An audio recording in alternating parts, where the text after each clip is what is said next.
Então, uma concepção divina, Sri Sara Maharaj, que digo.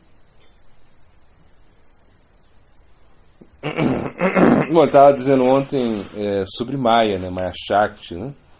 Ele dizia que Maya Maya significa equívoco, ou seja, que nós estamos nos equivocando muito quando nós seguimos essa energia ilusória de Krishna, né?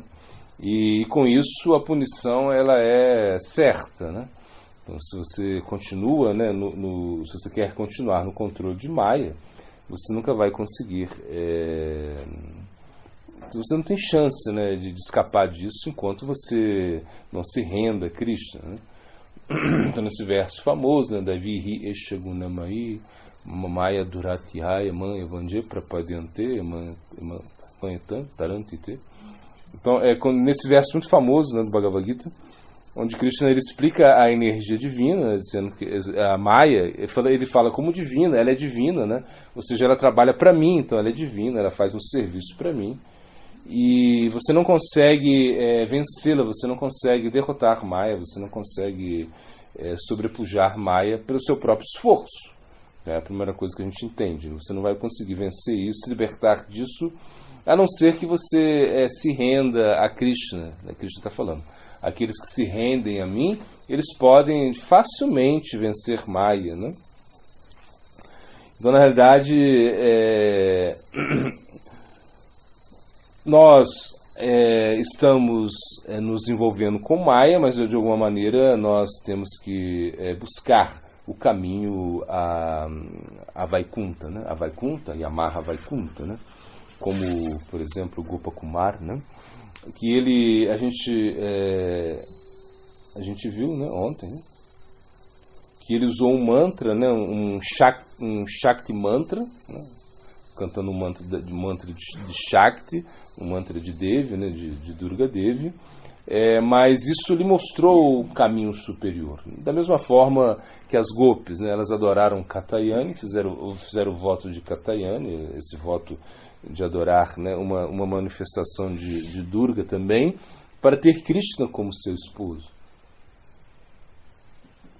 Então isso, tudo bem. Em relação a isso, por exemplo, nós adoramos, né, Gopeshvara Mahadeva, para quê? Oramos para ele, para que ele nos dê desapego, né?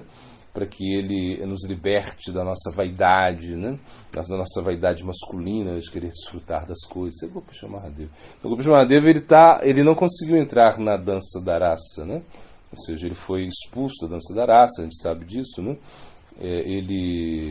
Purnamasi, né? Yogamaya deu para ele um corpo de gopi, né? Para que ele pudesse entrar na dança da raça, mas as gopis, né, perceberam isso, né, e deram tapas, né, na cara, né, de Gopeshvara, né, que era uma gopi, começaram a perguntar para ele, né, quem é o seu marido, né, qual é o seu vilarejo. Ele não conseguia responder, que não sabia disso. Então elas começaram a bater na cara dele, assim, deixaram a bochecha dele. Purnamasi falou, não faça isso. Aí Cristo interviu e falou, peraí, vamos botar você na porta, você é o porteiro, né? Você só vai deixar entrar aqui quem não tiver apego, né? E quem não tiver vaidade masculina. Ou seja, a vaidade masculina que as mulheres também têm. Ou seja, vaidade masculina significa esse desejo de desfrutar, de realmente controlar tudo. Então, na realidade, se você não tem isso, quem não tiver isso, você deixa entrar. Se a pessoa tiver esses aspectos, você não deixa eles entrarem, né?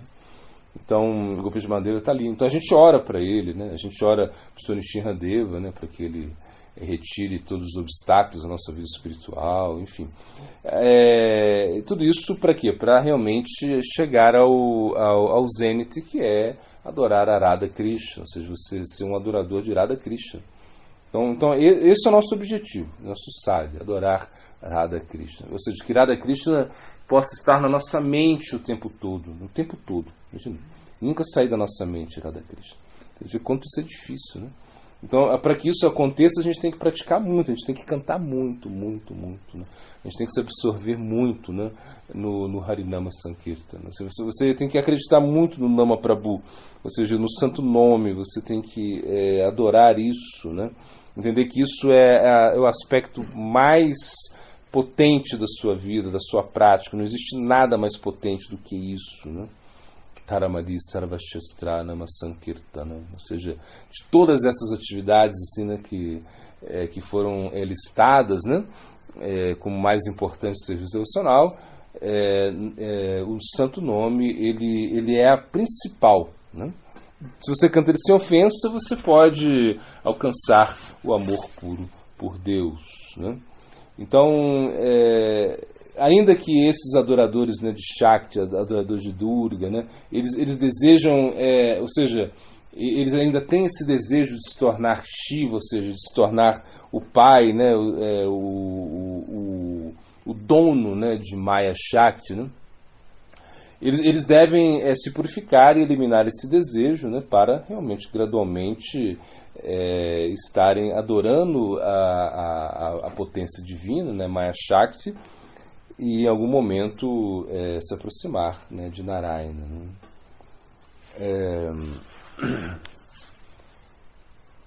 Então a Sri Maharaj fala que eles recebem o passaporte, né, mas eles não recebem um visto, ou seja, eles têm o documento aí que realmente eles são adoradores, né, ou seja, o passaporte significa que eles podem adorar a Maya, né, mas eles não recebem a visa, ou seja, é isso, você pode ter passaporte, mas a visa, ou seja, o visto, né? A gente fala aqui o visto, não, o visto ele só vem depois. Isso é o próprio governo do país lá que te dá o visto, né?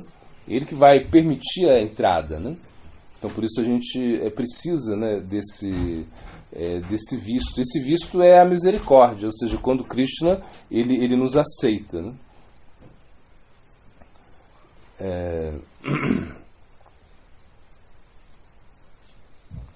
Então, o que Mahadevi recomenda a eles, né? Sri Maharaj explica, né? Ele fala: você faz isso com esse visto, né? E você vai embora. Ou seja, se você tem esse visto, você pode ir a Vaikunta, né?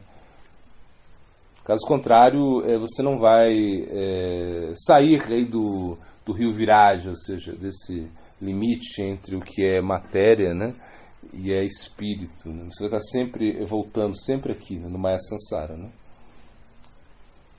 Porque tem muitas pessoas que pensam o quê? Que Maya Shakti é o aspecto principal, né? Elas pensam isso, as pessoas pensam isso, né? Que Maya Shakti é tudo, né? Então é Prakriti, né? A mãe divina. A mãe divina de Prakriti vem Vishnu, de Prakriti vem Shiva, de Prakriti vem Brahma, né? Elas pensam isso, né? Que o objetivo último é Prakriti, né?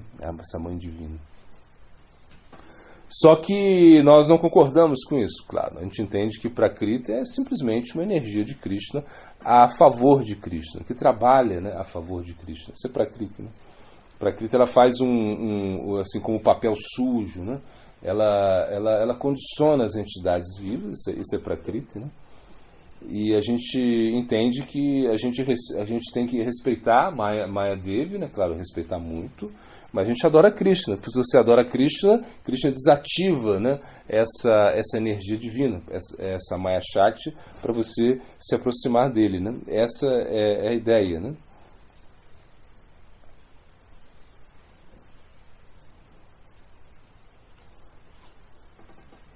Então ele fala, né, que Prakriti é uma energia, né? Ele fala essa Prakriti é essa energia, né?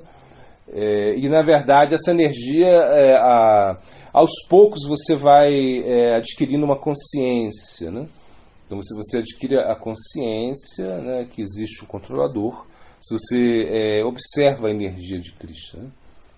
Então você, por exemplo, observa a natureza, você observa o sol, a lua, você observa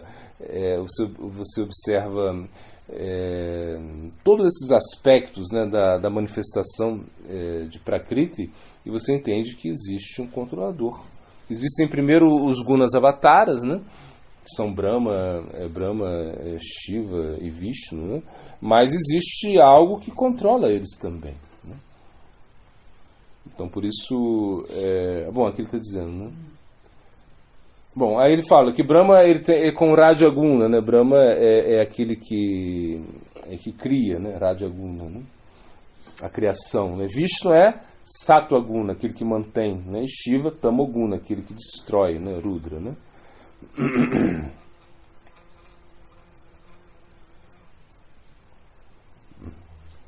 Então, por isso, entendendo que esses semideuses, né, eles são servos de Krishna, né? Então, isso é essa fé que nós vamos desenvolver. O Bhagavatam ele fala, né, que você, ao tentar, né, nutrir uma planta, você vai na raiz, né? Você joga água na raiz para que as folhas e os ramos, né, e os galhos, né, se tornam nutridos com água, né? Da mesma forma, quando você vai alimentar o seu corpo, você alimenta o estômago, né? E aí ele dá esse exemplo, quando você aí esse exemplo ele dá para estabelecer o ponto filosófico pelo qual você entende que por adorar a Krishna você já satisfaz todos os semideuses. Então nós não precisamos adorar os semideuses. Essa é a ideia, né, que ele está dizendo, né? É isso que Krishna fala. Tanto é que ele, no seu Krishna Lila, ele subjuga, né, Indra, ele subjuga Brahma, né? Ou seja, eles que estavam assim, muito orgulhosos das suas posições como semideuses, né, são colocados lá para baixo por Krishna. Então Krishna ele levanta a colina de Govardhana, né? Ele impede o sacrifício que era feito a Indra, né? Ele também joga Brahma, ele acaba com o orgulho de Brahma, né, mostrando que ele poderia, né, se manifestar, né, enquanto o número, né, de vaqueirinhos e de bezerrinhos que Brahma havia raptado, sequestrado, né? Então, se Krishna ele se manifesta nesses vaqueirinhos, né, e bezerrinhos, né, e ninguém percebeu isso, imagina. Então, durante um ano, né, eles estiveram ali convivendo, né,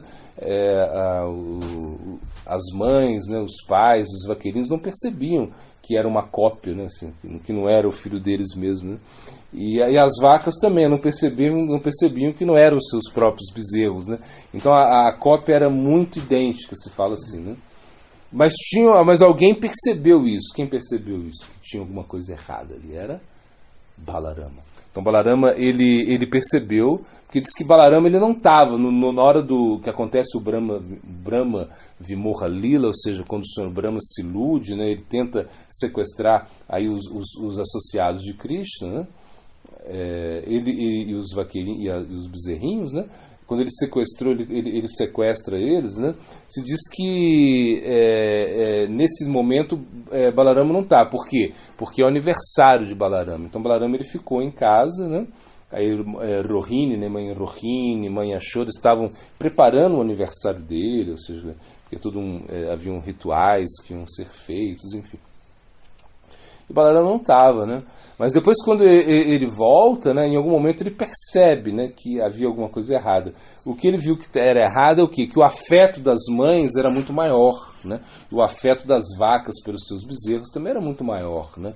Ele olhava aquilo e ele falava, não é possível, Krishna, né, o meu mestre, deve estar atuando aí com o seu poder místico aí para que alguma coisa aconteça diferente na lila dele, né? Então aí Balarama ele percebeu isso, né?